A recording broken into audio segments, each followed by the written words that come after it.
एक बार एक पिता और उनका छोटा बेटा जंगल में टहल रहे थे। पिता ने एक छोटे से पौधे की ओर इशारा करते हुए कहा, बेटा, इस पौधे को जमीन से उखाड़ने की कोशिश करो।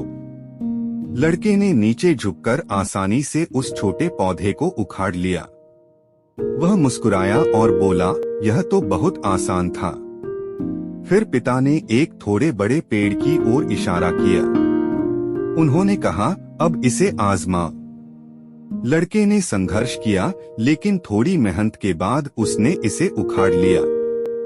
वह हांफते हुए बोला, यह थोड़ा कठिन था, लेकिन मैंने कर लिया।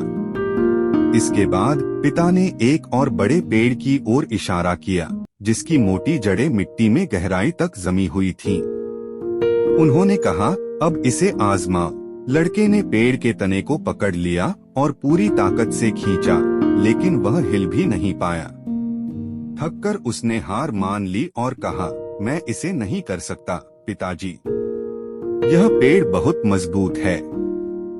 पिता उसके पास घुटनों के बल बैठे और कहा, बेटा, बुरी आदतें इन पेड़ों की तरह होती हैं।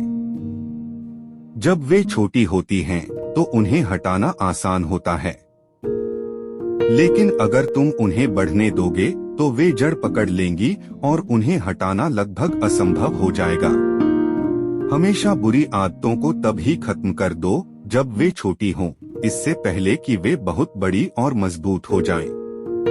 लड़के ने समझदारी से सिर हिलाया और अपने पिता की इस बुद्धिमानी भरी सीख को समझ लिया। उस दिन से उसने वादा किया कि वह अपनी आदतों, चाहे वे छोटी हों या बड़ी, पर ध्यान देगा।